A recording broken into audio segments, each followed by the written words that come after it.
Dr. David Jockers, and today I'm talking about mood swings. We're going to talk about anxiety, depression, irritability, and the top nutrients to help your body deal with this and overcome these conditions naturally. So we look at anxiety, and most of us have experienced it at some point. For some people, it's like the fear of public speaking. For other people, it's, fear of meeting new people or some other circumstance and situation. But there are individuals out there that deal with this as just a chronic condition. They're constantly scared, particularly of social settings and other situations that occur in their life. And anxiety is a terrible thing, because oftentimes people experience anxiety late at night. It'll keep them up, and it can completely destroy somebody's life. And you can see here, average onset age of anxiety in adults, 31 years, when people are kind of diagnosed with this condition of chronic anxiety disorder. All right. Although, kids experience anxiety. In fact, you can see the statistic there. Typically, it's 11 years old, where they start to really experience it. As they're getting up in, elementary school and into middle school, they start to experience it a lot more. And women are affected more by anxiety, 60% more likely than men to develop anxiety. And you can see a big change in the way people work. Okay. And this is just anxiety disorder. And we can talk about depression, which is an epidemic. We can talk about anger, irritability. We have a lot of issues with like domestic violence, for example. And that's also a mood disorder, right? So a lot of times anxiety and depression, we look at those conditions and people are medicated for them, but, anger disorders, irritability, right? These kind of things as well, they're all mood disorders and they can be impacted. We know that, the major cause of depression, and really it's the same thing with anxiety. It's the same thing with anger and irritability problems. It has to do with chronic brain. So we used to think depression was due to a chemical imbalance, like a deficiency in neurotransmitters like serotonin, norepinephrine, and dopamine. But that's really a downstream effect, right? So your serotonin being low is not the main cause, okay? The main cause is actually your brain has inflammation. Because there's chronic inflammation that's damaging the brain, you're no longer able to process and respond to neurotransmitters effectively. You've got, in a sense, a level of like serotonin resistance at the cellular level. And so we've got to address that by reducing the brain inflammation. That's really the number one thing. Sometimes we could take supplements like GABA, 5-HTP, phenylalanine, different things like that to help support these neurotransmitters. But the biggest thing we can do is downregulate the inflammation. That's the most important thing. We know that there's a barrier in our blood cells, right, that are in and around the brain, and it's called the blood-brain barrier. And so basically when there's gut inflammation, so there's a gut-brain connection. And when we've got issues going on in our gut, chronic infections, leaky gut, food sensitivities, okay, then what happens is this causes inflammation in the body. And that inflammation can cross over into the brain and lead to brain inflammation. So if the gut's on fire, the brain can be on fire. For certain individuals, we can get a lot more of this than others. For some individuals, their gut issue does not impact their brain. They're still able to think sharply and quickly, have very good emotional control, but that's a rare individual. Most people are being impacted. When they've got gut issues, it is causing issues with their brain, their emotional control, anxiety, depression, their mood, okay, their ability to think sharply and quickly. It's being impacted, okay? And so reasons for gut inflammation and other micronutrient deficiencies, because micronutrients are also going to play a huge role with this, and we're going to talk more about the key nutrients we need for healthy mood. But, I always look at this, low stomach acid levels. If we're not producing enough stomach acid, then we're not going to be able to break down protein effectively, absorb key minerals like zinc, B vitamins like B12, iron, things like that are super critical for our body. We're not going to be able to chelate minerals, okay? And then food is not going to be digested well, and it's going to have a higher bacterial load once it gets into the small intestine, and that is going to cause more inflammation in the gut. So that will actually trigger more inflammation, more damage in the gut, which can obviously cause leaky gut, which is number 2, and cause inflammation throughout the body. And so low stomach acid levels, how do we get low stomach? Well, number one reason would be a really bad diet, okay? So eating a lot of processed carbohydrates, Okay, it can be really problematic there. Also stress and eating when we're stressed or eating on the go. Stress is the antagonist for good digestion. What that means is when we're stressed, we're not going to be able to produce good digestive juices, stomach acid, bile, pancreatic enzymes. So it's really key that we keep our stress under control, especially when we're consuming food. Very, very important. Blood sugar imbalances, as you can see here, okay? So when we're eating a bad diet, we're gonna have our blood sugar going up and down, which actually causes a lot of stress in the body. So high blood sugar is stressful for the body, and low blood sugar is stressful for the body. Moderate blood sugar is very healthy and healing for the body. So we wanna keep that blood sugar real stable, and we do that with an anti-inflammatory healing diet. And then, of course, just keeping stress under control. So these are the main things that are gonna cause problems here. Okay, so key nutrients, this is what we need for a healthy brain. This is what we should be building our diet around. A lot of non-starchy, green leafy vegetables and things like green beans, and you can do peas and broccoli and cauliflower and asparagus and Brussels sprouts and kale and romaine lettuce, dark chocolate, citrus like lemons and limes, okay, maybe a little bit of berries, avocados. Organic coffee, really good, very rich, dark chocolate and organic coffee, really rich in antioxidants, great for the brain. Herbs, so basil, oregano, thyme, rosemary, really good for the brain. Saturated fats, coconut oil. You got to get coconut oil and grass-fed animal products, get good high-quality saturated fats, really necessary for the brain. And I have a whole video about all these foods and how they impact the brain that you can check out too. Wild-caught seafood, so wild-caught fish, grass-fed animal products are going to provide a lot of omega-3, the long-chain omega-3, EPA and DHA. That's not one you can get from plants. A lot of people think, well, I'll eat walnuts for my omega-3s. I'll take flax seeds for my omega-3s. No, you're not going to be able to. Okay, you need to get your omega-3s from wild-caught seafood. So wild-caught fish, okay, or if you're a vegan, you would do it from algae. So spirulina, chlorella, blue-green algae will provide some EPA, some DHA, but not flaxseed. Okay, it's hard for your body to convert flaxseed or walnuts, these small chain alpha linoleic acids, into EPA and DHA. So not a good source. Now, walnuts and flax seeds are good, rich in other things like lignans and healthy fats and things like that and fiber, but not good for, basically boosting up our brain-based omega-3s. Okay, magnesium, definitely need magnesium. Avocados are a great source. Nuts and seeds can be a good source, ideally soaked, like soaked and sprouted pumpkin seeds can be really good. You can get like soaked and sprouted almonds and walnuts and things like that as well. You should do at least half of your nuts soaked and sprouted if possible, because unsprouted nuts and seeds have phytic acids that can bind and pull different minerals out of the body, like zinc and magnesium, actually. Okay, grass-fed animal products, great source. Dark green leafy vegetables. B vitamins, we're going to get that from vegetables, particularly dark green leafies, as well as grass-fed meat. Grass-fed butter, pasture-raised eggs, really rich in choline. A lot of people don't know about choline, but choline is really important for every cell in the brain. And also this key neurotransmitter we call acetylcholine. And acetylcholine allows us to store memories.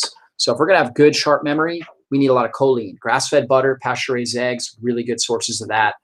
Zinc, super important. Grass-fed animal products, wild-caught seafood. If you're a vegetarian or vegan, pumpkin seeds would be a good source of zinc. If you're a vegan, you want choline. Sunflower lecithin. Okay, so you can do sunflower seeds, and particularly something called sunflower lecithin is rich in choline. So you can check that out. Okay, nutrients that you want to focus on to improve anxiety, depression, irritability. Magnesium would be number one. That would be my number one go-to would be magnesium, supporting your magnesium levels. Okay, but these other things are also very important. Vitamin D, omega-3 fatty acids, vitamin C, really important for brain. Iron, as long as if you're anemic, if you have enough blood cells, right, you have enough iron, you don't need more. Okay, but if you're anemic, you need iron or you are not going to have a healthy functioning brain, right? So you should be getting your complete blood count checked, all right, making sure your red blood cells are up over 12, right? And so, you want to make sure of that. You want to make sure that your iron stores, okay, your ferritin, for example, gets tested. And ideally, ferritin levels should be like between 25 and 100 for women, okay, menstruating women. 50 to 150 for non-menstruating women as well as men. Okay, so ferritin is a great number to be looking at there for your iron. Selenium, definitely need selenium for healthy brain. Iodine, and those are particularly important for thyroid function. And thyroid function plays a very important role in healthy brain function. Like if your thyroid is down, okay, you're not going to be able to think right. You're going to end up more depressed, more anxious, possibly more irritable. Okay, zinc, very important also for thyroid hormone production and conversion, and also very important for the immune system, keeping inflammation under control. B vitamins, really important for neurotransmitters, B12, folate, B6, B2, the methylation process in general, very important for healthy brain function.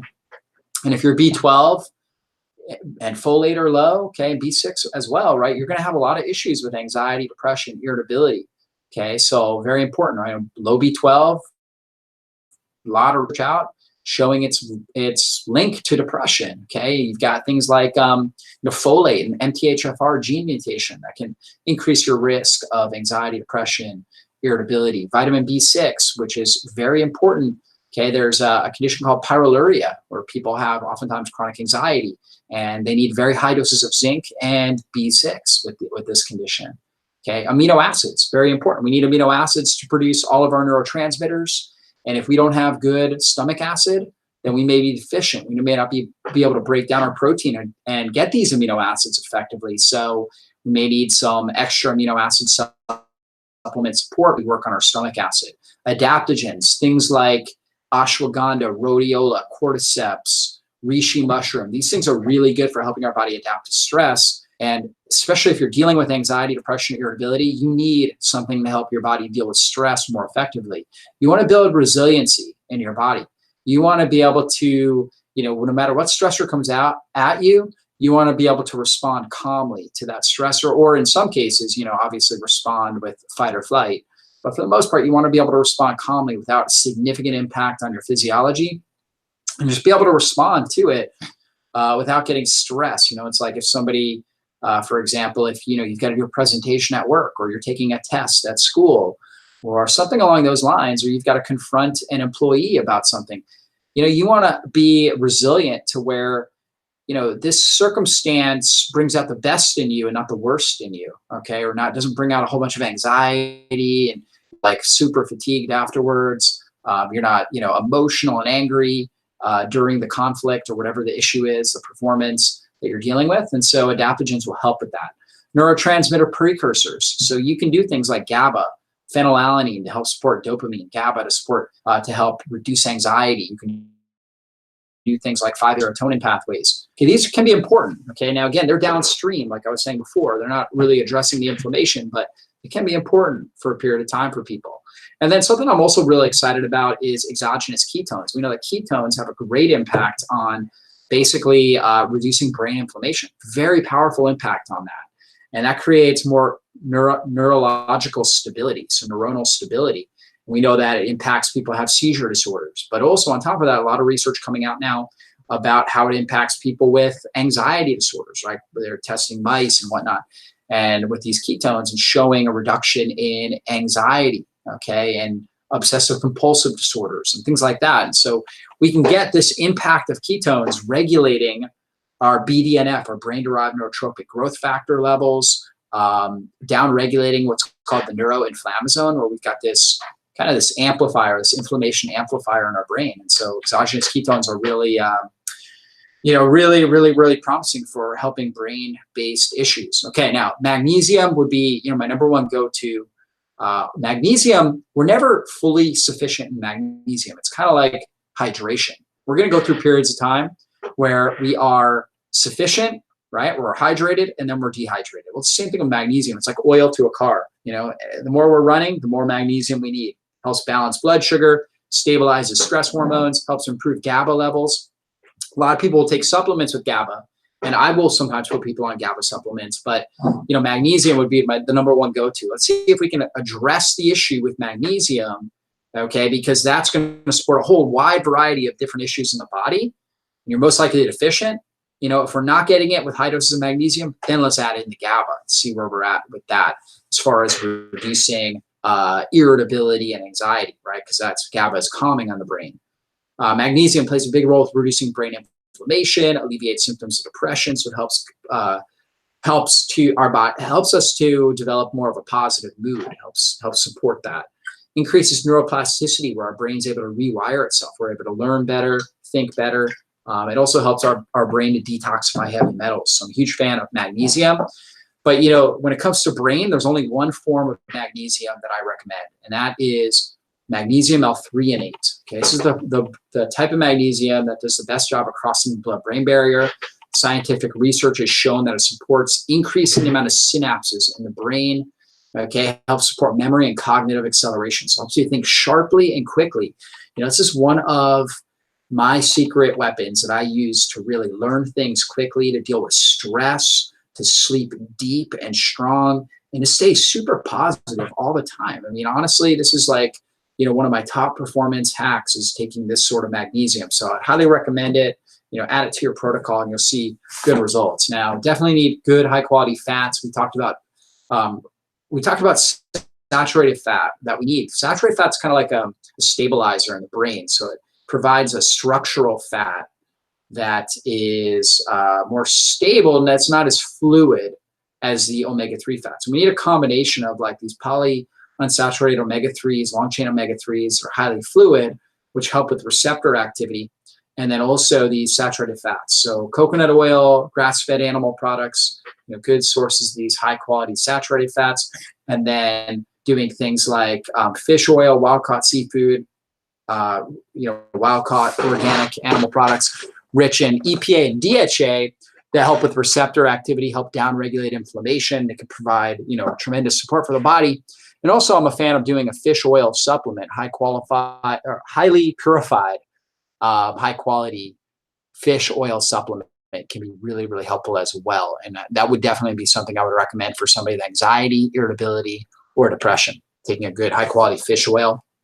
And then exogenous ketones, right? I was talking about that. Exogenous ketones, really great for downregulating brain inflammation, okay, supporting brain cell energy production, okay, and make you feel better and be better in your life, okay? And I particularly like an exogenous ketone product that also has adaptogenic herbs. And that's why I created this product called Keto Edge, which actually has amino acids. When we talked about how we need amino acids to help support and build neurotransmitters, this one has your branched chain amino acids in there. It also has the exogenous ketones to help downregulate brain inflammation and help stimulate brain-derived neurotropic growth factor to help enhance overall brain activity.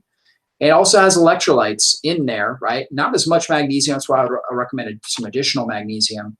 But it also has really powerful adaptogens. And we talked about how adaptogens are these herbs that give us better resiliency. This one has cordyceps, reishi mushroom. It's got, what else? Lion's mane, right? Lion's mane is a herb, or a mushroom, I should say, that has been shown to increase nerve growth factor. So better increases in nerve growth factor, the better mood we're going to have, the better cognitive acceleration and brain function, overall brain function. We're just going to feel a lot better. So we put lion's mane in this product, as well as a couple other herbs that are fantastic for the brain and the body. So huge fan of this product. I would definitely recommend it. If there was like 3 things that I would do, as far as supplements outside of the diet changes, eating the foods that we talked about, keeping stress under control, I would do the magnesium. I do a high quality omega-3, and then I would do this Keto Edge product. So you can check it out in the notes of the video. Hopefully this was really helpful. If you guys have questions on this topic, definitely leave them in the comments box below. Would love to hear what your thoughts are on this video. And if you got a lot out of this, please give me a like and even share it with a friend. So we'll see you soon, guys. Be blessed, everybody. Bye-bye.